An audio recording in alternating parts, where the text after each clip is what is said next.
Yo, what is good, everyone? Welcome back to another episode, the final episode of the Renegade Roundtable podcast of 2023. I am Jeffrey Kirby. Of course, each and every week we have Jarryd. Jarryd, how in the hell are you? I'm doing good. Doing all right. Passed through Christmas. New Year coming up soon. I'm broke. You broke? Yeah. Yeah, definitely. I am. Let's talk. What you consider broke versus what I might consider broke might be two different things. Because congratulations to Jarryd and all his success. No, I still got a long way to go. But obviously, last week took the week off for Christmas. Partially for me, I'll be honest, work kicked my fucking ass. Mm-hmm. I also, so for those that don't know, one of my things, so I work two jobs. I work at a McDonald's, sadly, and I also work at a local florist. For those that don't know, Christmas and flowers are very popular. It is a very popular thing. So a mixture of that kicking my ass, and one of my friends, Hunter, he had just gotten back from college. I haven't seen him in a couple months, so he wanted to get together, and I'm like, all right, whatever. Mm-hmm. If, just kind of for the holidays, just kind of figure we'll take a week off, which we rarely do. Yeah. But obviously we are back and better than ever on the final episode of 2023.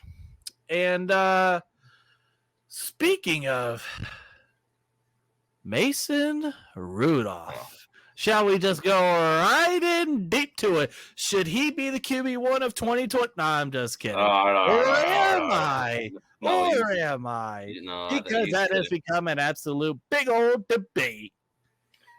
It's a waste of time. Well, you know what, though? That's what we do. We waste time around here.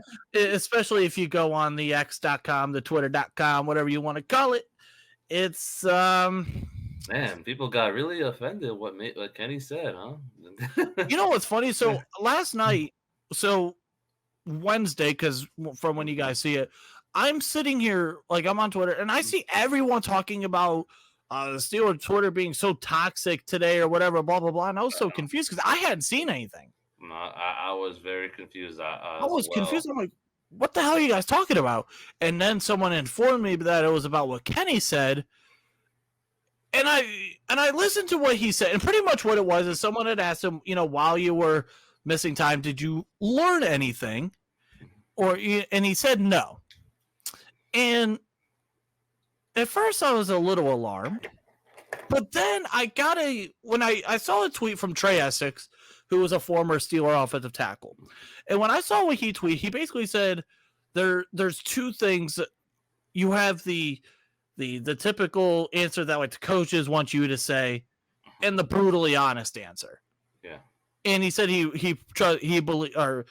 liked that Kenny was brutally honest. And let's be honest here. In that situation, the offense. Mm-hmm. I mean, outside, he is in his second year, so obviously there is still growth. Mm-hmm. But in this situation, in this time of year, what? I mean, outside of very, very, very minuscule things, maybe? Mm-hmm. What is there to learn? Maybe I'm wrong. Maybe because someone will be able to say, hey, here's wrong and here's why, and I'm willing to listen. I could be very well off topic and off base on this. Yeah. But in my opinion, in this particular part of the season, I don't really know. I mean, unless there's something about learning how, different, learning maybe to go through your progressions a little bit better, whether it's something like that, maybe I could understand that. But other than that, I didn't really, and I guess this just goes back to the typical quarterback, people bitching about the quarterback debate. I think if there was absolutely one thing that we could all agree on, Mitch Trubisky needs to go in 2024. Agreed. So if worse comes to worse, Mason Rudolph is QB2. In which it's only one game we saw. And correct. It's only one game which everyone's I think, overreacting about No, it. And you got to think about the last time we saw Kenny play a full game. It was right after Matt Canada got fired. He and it had a was pretty good against game Cincinnati. against Cincinnati. And then unfortunately he got hurt during the Cardinals game, but he put up a drive down to the goal line, but he got hurt on the goal line. Right. I'm sure it would have been different results if Kenny was still in for those 3 games. And I think part of the reason why we're overreacting like this is because of 2 things. Number one, it was on the second play from scrimmage. Mm-hmm. Big bomb, George Pickens, touchdown, which we all know George Pickens have been getting a lot of flag as of late. Mm-hmm. So on the second play, bang, big touchdown. Then, let's talk about it first. If you just want to look at it from just a basic standpoint, those for almost 300 yards at 290, 17 of 27 for 2 touchdowns. George Pickens had 4 for 195 and 200. So if you want to look at it from just that basic standpoint, but I think the one thing that I really liked about Mason in that game, and let's also talk about scoring 30 points in a win for the first time in how long? Mm-hmm. Like literally, it's been a long time. It's been a long time since we scored 30 points in a win. Mm-hmm. And this was the first time in God knows how long that we've had one of those comfortable wins. Mm-hmm. Every single win it seems like we have is down to the wire, stressing us out, blood pressure going skyrocketing, heart rate going skyrocketing. It was the first game that there was no stress. No, I'm still going to feel stressed no matter what when I'm watching them play, but, things could change. But here, I'll put this in perspective. Go ahead. So I'm watching this game at a local cigar shop. Now, here's what's funny. I put this out there.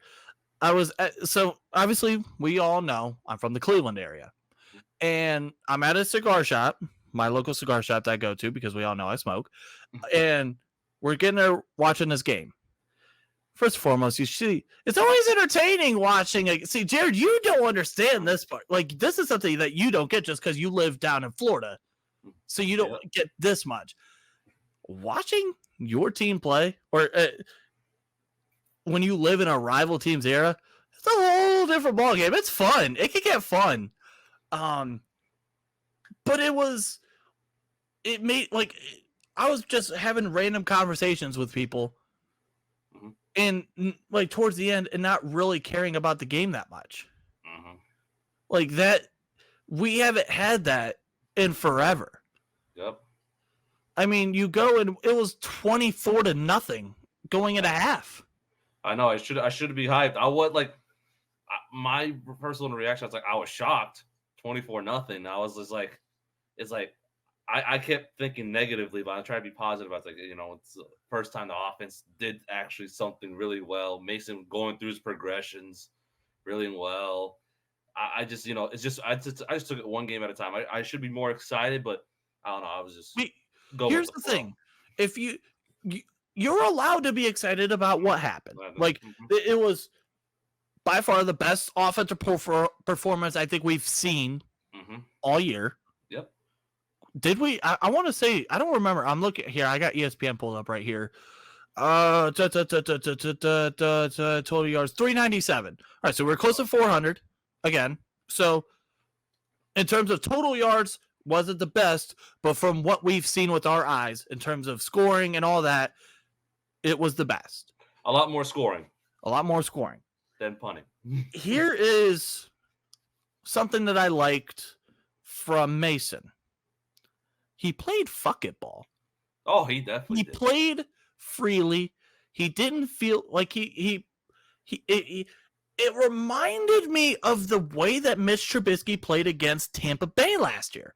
Because remember when Mason when Mitch came in against Tampa, he played fuck it ball, and he played well. And that's exactly what happened here. And it was exciting to see that. But I also, and obviously I made the joke of, oh, should you be, quarterback 1 in 2024? Obviously that's just a joke. I do. Obviously, we all know what happened. But let's not forget too. Remember when Mason came in against Seattle in 2019? Yeah. Played well. Yeah. When he came in for Ben, played well. Mm-hmm. And then obviously came back down to earth. Now that very well could happen against Seattle. He could go out there and throw 3 picks for all we know. You never know.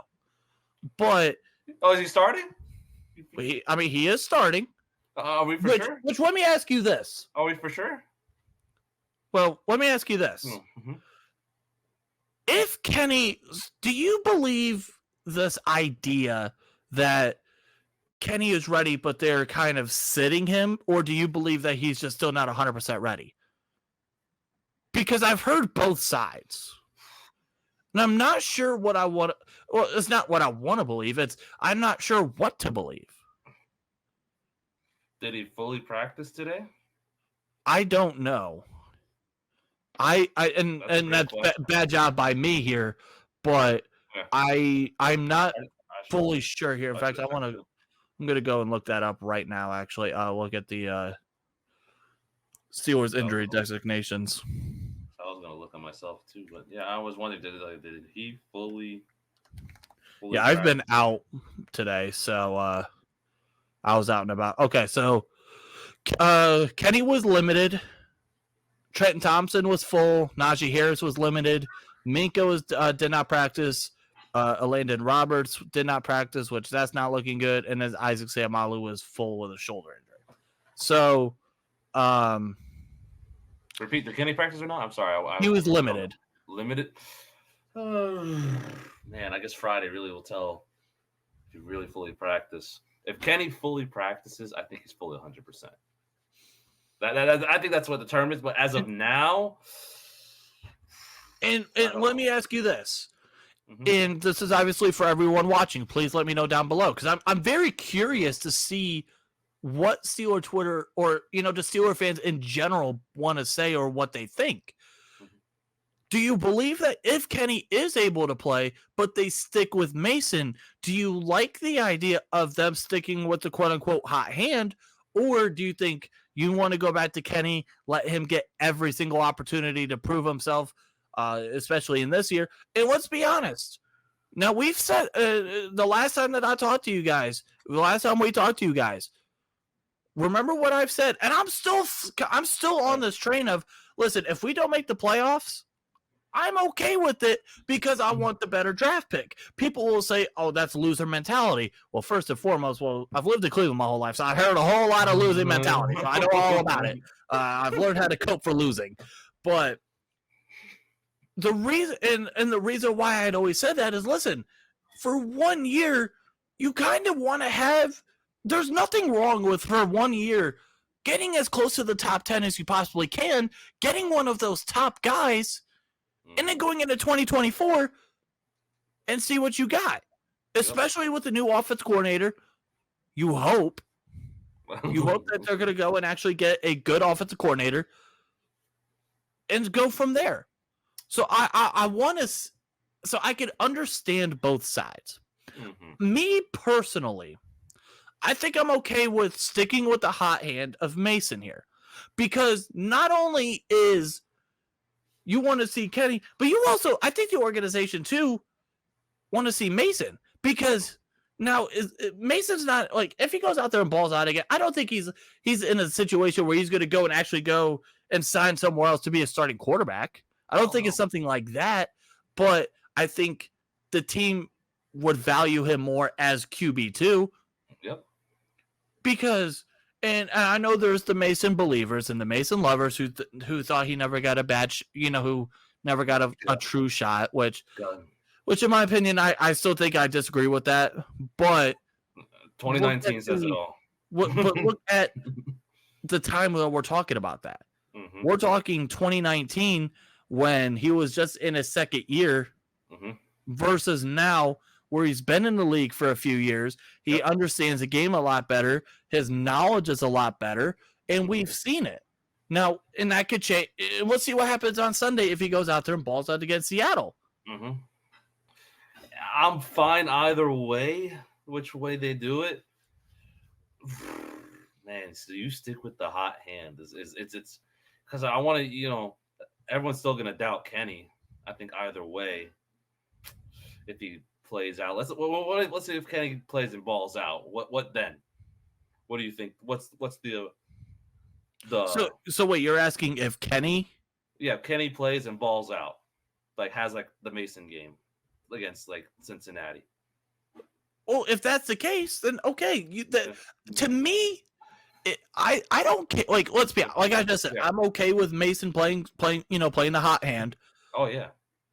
but I don't care. Like, if either guy goes out there and balls out, then good. Now, granted, I have fully admitted that my dream scenario would be Jaden Daniels in 2024. I understand that is a pipe dream, and that is not happening. I understand 1,000,000%. So, I mean, I can't dream. But at the end of the day, though, when we're talking about realistic scenarios, I would love to see Kenny go out there and ball out. I want to see him go out and improve. I want to see him prove the doubters wrong and saying, hey, he can play in this league and make that next step. Yeah. It's just either way, I'm fine with whatever they do. If they start Kenny or they start with Mason or with a hot hand and then put Mason on a short leash maybe, and then if Mason starts off, I don't know how many drives you give him, but doesn't do well, you put Kenny in. Now, I do wonder if this is a scenario where, like, remember what happened with Ben against Cleveland in 2015, where you had Landry Jones starting, but Ben was able to come in as a backup if needed. It could be one of those situations where if you start Mason, but Kenny is available to play if needed. You could have one of those situations. But you know what? Here's my question, and this is something that came up into my head earlier this week as I was just kind of sitting outside smoking. I was just having one of these thoughts. So Mason goes out and balls out the way he did. Gets his chance finally and balls out and plays well. What was it that the organization saw in Mitch Trubisky to just make him QB2? I just don't know. Like, that's something that I don't get. Like, Mitch Trubisky is fucking awful, man. He just stares at a receiver way too long. He stares at receivers. His mechanics are freaking awful. It's just I don't. No matter what he's done after this year, so it's okay. He's gone. I don't care. He's gone for sure. I'm just saying it now. You saying it? What is it? You think he stays another year? Probably not. No way. Well, I think I know. I forget how his contract is set up. But if there is an out in 2024, goodbye. Even if you have to eat a couple million in cap, whatever, get him off the team. Goodbye. But I think that's just an interesting scenario to have with this team. Because what if Mason started those 3 games instead of Mitch? We don't know. Exactly, we don't know. But just saying, that's a great question. What the organization think of Mitch before Mason, and then Mason starts for 1 game and balls out. Like, hold on, give me a sec. I'm trying to remember something. So in those 2 games between New England and Arizona. So the 3 games that he played against Arizona, New England, and Indianapolis, 3 picks. So you wonder, all right, is Mason going to, if Mason eliminates one of those picks, does things change? Because remember, that New England game ended up being a 1-score game. Yeah. The Arizona game was just god-awful. And then Indianapolis, that was just an absolute shit show and a half. Man. I think my perspective would be totally different. I think the game that's pissing me off more is that New England game. Because it was winnable. It was right there. Because if you win that game, so right now you're 8-7. You would be what, 9-6? 9-6. You're 9-6. This whole situation is so much different. My mindset would be so much different. Because right now, if you're 9-6, You're the 7th seed, I think, or the 6th Yeah, seed. right now you would be the 7th seed because Indianapolis is 8 and 7, but obviously, with the way things that they're playing out, you would be the 7th seed with the possibility that we'll see what happens with Buffalo could ended up being a 6th seed.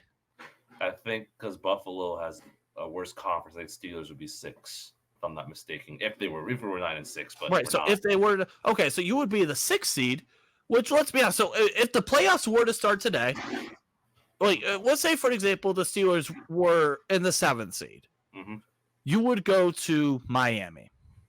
Damn not right. ideal. Not ideal, but damn right I'm there. If you were the 6th seed, you would play Kansas City. Now, here's the thing.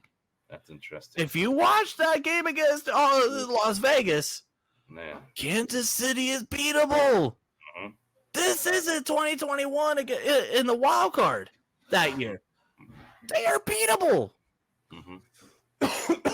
Excuse me. If you go out there, get a decent offensive performance, you get pressure on Patrick Mahomes. That's a winnable game. And you know what that would have done? That would have washed so much stink. Because that washes the stink off of Mike Tomlin that you finally got yourself at least a playoff win. It washes just this overall negativity within this team, because with this team, with the standard, we always hear the standard is a standard. Obviously, it's Super Bowl or bust in terms of us every year. But in terms of improvement, it would be nice to say, hey, we actually won a playoff game. That's improvement because we haven't done that in God knows how long. So, and which makes me think I wish, we win out. I hope we win out. I'm competitive. I want to win out and see where the chips fall. And let's see how the other teams do. We're going to need some help to make in the playoffs now. Buffalo plays New England. Tonight is the Jets and Browns. Who's 7? The Colts are. Colts play. I don't remember the top of my head. So the Colts, they play the Raiders. And Raiders coming off a good big win too. I think the Raiders are still somehow mathematically not eliminated yet. I don't know if they are, but no. In fact, they have a way of possibly winning the division. Oh, that's very true. I totally forgot they were talking about that. Yeah. But yeah, the Raiders have something to play for. So that's not easy for them. And then you got the AFC South, basically. Jacksonville, Houston. I think they play each other one more time, if I'm not mistaken. Or it's the Colts and Texans. I think it's Colts and Texans do play one more time. Which it's we still have a chance. 15%, I think, is the percentage. Last time I checked with the playoffs, I'm competitive. I want to be in it. Much as whoever's at the quarterback, but I'm fine with losing too. If we're not in it, it is what it is. Over here getting a shit ton of text right now. Holy shit! Yeah, I just got a shit ton of text. All right. Yeah, we'll see what happens. It's we just got to win. We got to play our game. Steelers play Sunday at 4:00 against the Seahawks. The Seahawks, I think they came off a win as well against the Titans, so they got to play for their playoffs too. So, and a loud environment with Mason starts, man. Mason better be ready to play in that loud environment in Seattle. I'll tell you that much. Yeah. All right. I want to get into. You know what? I know the season's not over yet, but y'all know I'm addicted to drafts. And it's that time of year where we get to talk a little bit of draft. And we're only gonna, we might until the Super Bowl is over with, we'll introduce a tiny bit of draft maybe here and there. And then obviously once the season's over, then it's just full blown. But I do want, I'm gonna share here this where is it at? Tinkathon. Bang. Right here. I want to pop this up here because I want to talk about possibilities with quarterbacks Here we go. in this draft, and just kind of get like an overall early on perspective on things. Mm-hmm. So Chicago at number 1, which more than likely they're going to end up having the first overall pick again. Mm-hmm. Now, in your opinion, as of right now, because the big question in terms of figuring out what they do here, do you think they stick with Justin Fields for 2024? They should. Well, it's not. Do you think they do? Man, with all these quarterback talks, and then him with Caleb Williams not wanting to go to Chicago, if I'm not mistaken. Oh, man. I think they stick with him. Okay. I think they stick with him. So if they stick with him, that means with them also having the 8th overall pick, you can look at this from a couple of sides. Mm-hmm. Do you want to trade down again like you did last year and again acquire multiple first-round picks for next year's draft? Ooh. Unless they like one player. Or do they want to stay at number 1 and if Marvin Harrison Jr. decides to actually come out, which I think he should, I'll get to that here in a sec. Stop that foolery. Do you want to draft Marvin Harrison Jr. number 1? Or do you trade, you trade back? If you want to trade back, let's just say within here, or even if you don't, even if you go back to number 9 like they did last year and you get the kind of draft or you get the kind of package you got last year, you'll have the 8th pick and then somewhere from 9 to whatever. Mm-hmm. With the way that wide receivers are going in this draft class, you'll still be able to get a good wide receiver because they need one to go along with Justin Fields. So that would be a part of. So then you go into number 8, you would be going into Roma Dunze. You'd be going into Keon Coleman. You'd be going into I don't know why I'm drawing a blank for half a sec. The wide receiver from LSU. I don't know why I'm drawing a blank. Like I don't know. Like I've taken a couple of weeks from Malik Neighbors. There you go, Neighbors. Malik Neighbors. So you'd be in that category. If that's where they want to go. First and foremost, nice. Nice. Thanks. So that would be the first question is where do you because right now, if we look at this and if we stay status quo, just looking at the status quo, you say as of now, no to quarterback here. Mm-hmm. Arizona, I say no quarterback there. Mm-hmm. Washington at number 3, 2-3 weeks ago, I said no. Oh, it could be yes. But here. now things are trying to change. I've changed my mind. I think they go with a quarterback here. So Washington, yes. New England, yes. Yeah, definitely, yes. The Giants, no. No. The Chargers, no.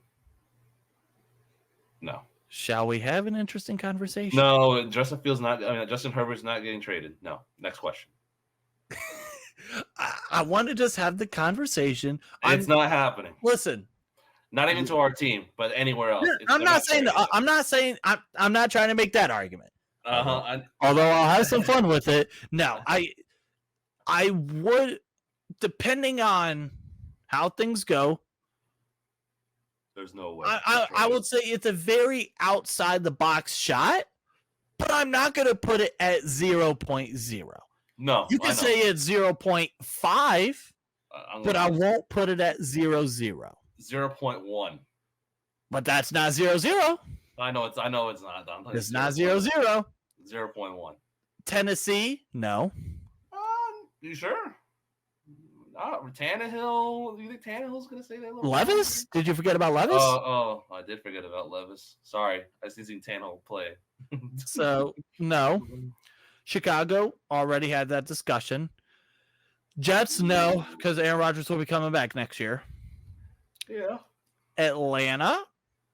It's a possibility. I'm throwing that in a possibility. Mm-hmm. New Orleans at 11. I'm not sure what the contract situation is with Possibility. Derek Carr. I'm not sure if they have an out on him or not. But it's a If they possibility. do, wouldn't throw that completely out the window. But if there's not, then obviously, then no. They'll probably just draft another wide receiver for the 80 millionth year. Green Bay, no. Las Vegas, Possibly.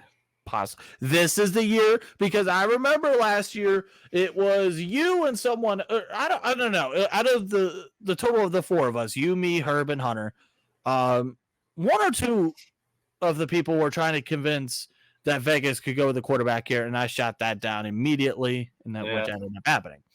But this year I will not. This draft I will not. Denver at 14. Speaking of quarterbacks, that's an ugly situation going on in Denver. Another possibility. Oh, no. I think if one of them quarterbacks is there, I think Denver's going after one.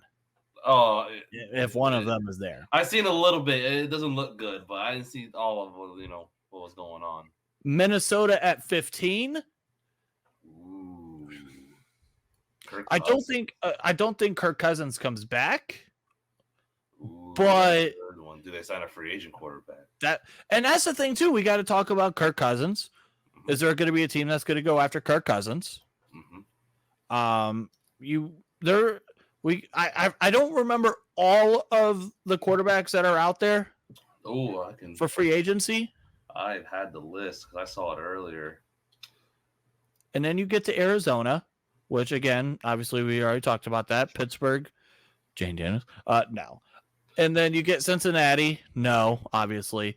And then you kind of get into these teams, and then it's like, all right, no. Not a big quarterback, free agency. Which, I mean, let's be honest, it's rare to have a free agency where you have a major quarterback, yeah. Right. It's rare to have something like that. But it's Kirk Cousins. Okay. Free agent. Ryan Tannehill's a free agent. Jacoby Brissett's a free agent. Tyrod Taylor, Mariota, Sam Darnold, Jameis Winston, Baker Mayfield, but I think he's staying in Tampa. Yeah, he's going to stay in Tampa. I think that's the... Which, by the way, y'all don't understand how happy it makes me that I could root for Baker now. Oh, yeah. Teddy Bridgewater, Gardner Minshew. I heard something about Bridgewater was going to retire after this year. Oh, yeah. Bridgewater, Joshua Dobbs, free agent. And then that's all the real... Okay, so out of those two, there's two starting quarterback caliber. Yep. And one of them is, and both of them are in their mid-30s, and one of them's coming off of an Achilles injury. I would know about Achilles injuries.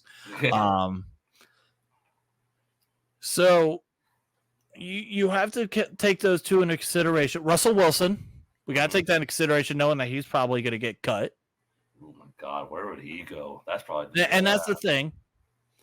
The team that I'm going to circle the most, who I'm curious to see where they go, is Washington.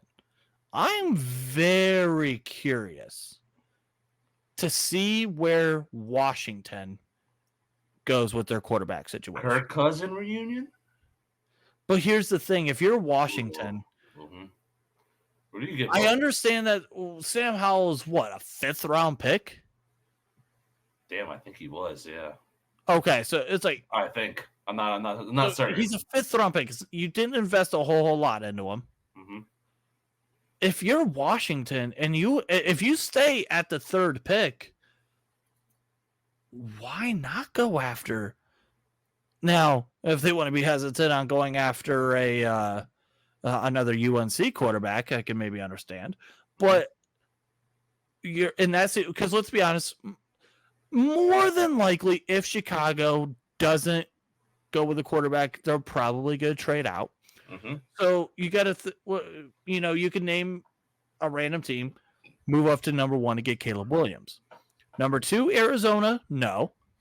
So then you get to Washington at number 3. In that scenario, you have the pick of the litter.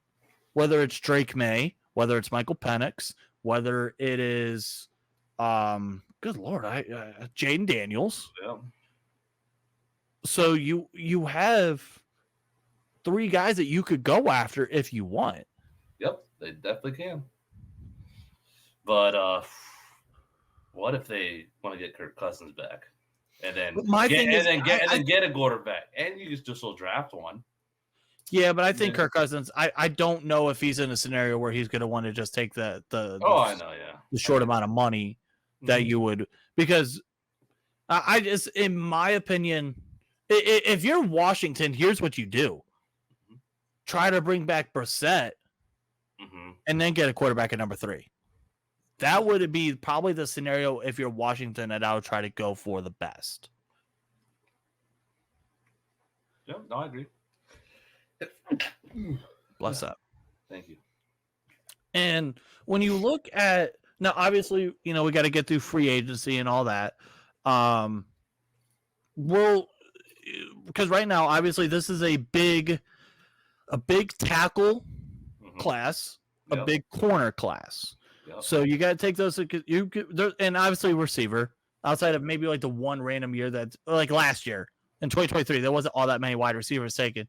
Usually you're going to have about 5 or 6 receivers come off the board. Yep. There's a possibility this year of 8 as of right now. Right now, there's a possibility of 9 offensive tackles coming off the board, and then obviously corner.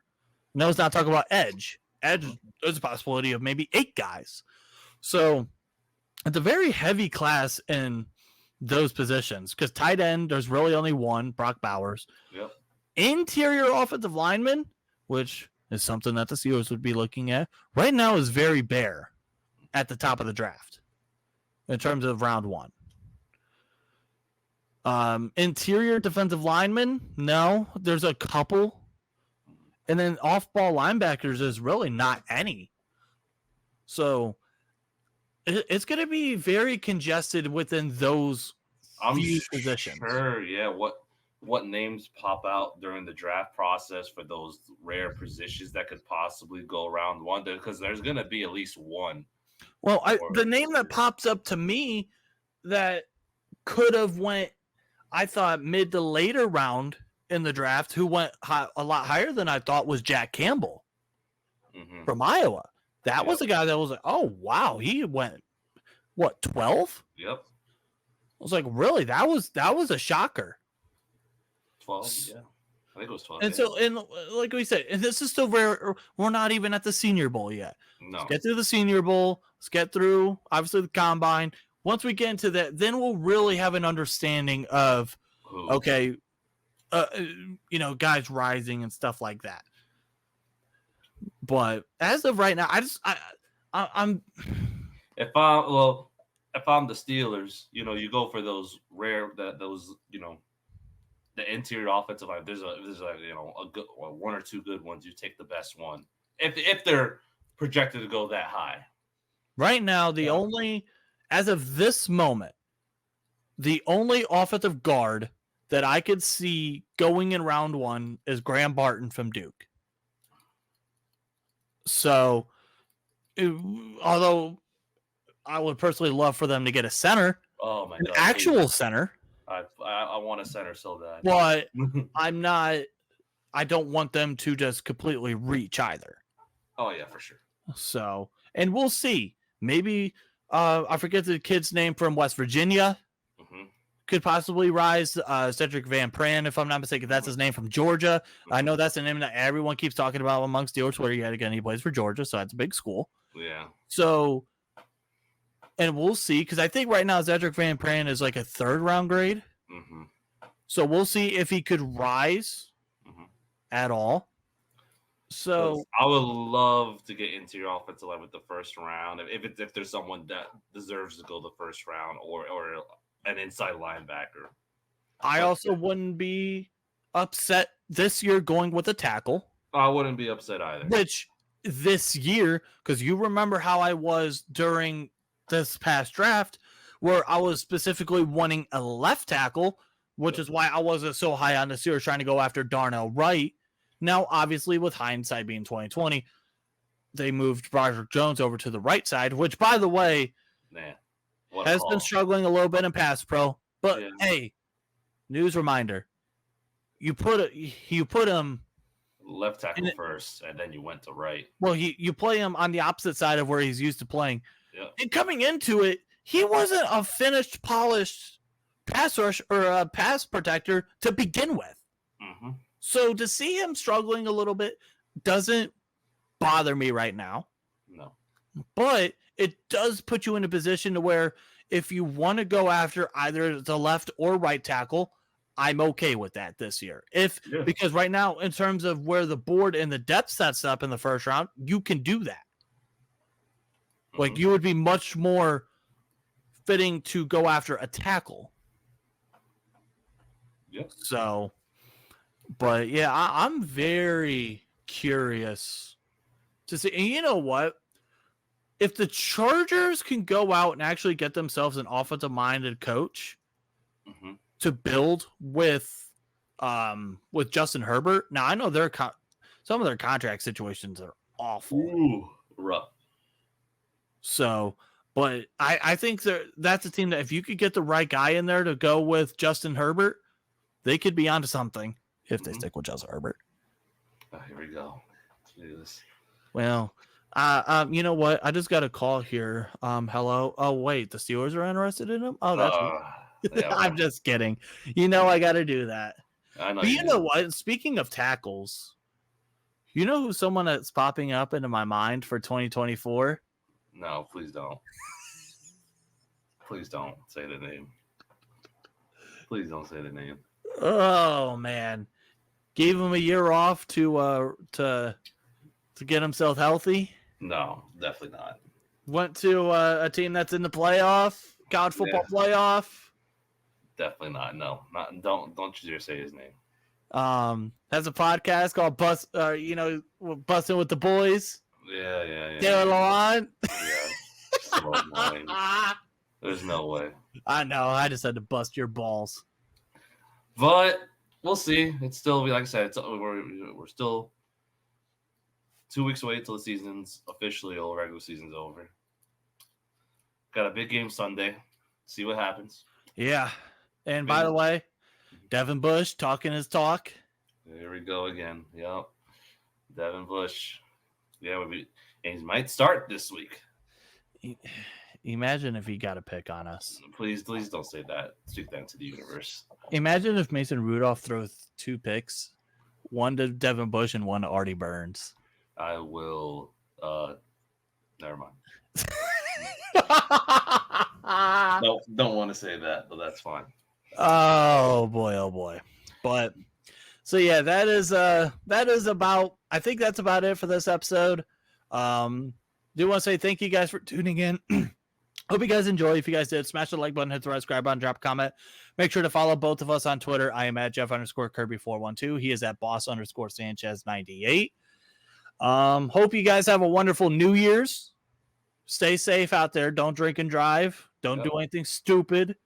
And hope you guys had a wonderful holidays as well. Mm-hmm. And but yeah, till then, go Steelers. Fuck the Yankees. There we go again. Fuck the Magic. Yeah, there we go again. Fuck Michigan. Okay. Can't agree about that. I can care less about college football. Who else I say fuck to? Yeah, we'll just say fuck the Magic again. Hope you guys have a good New Year's. Goodbye, everyone.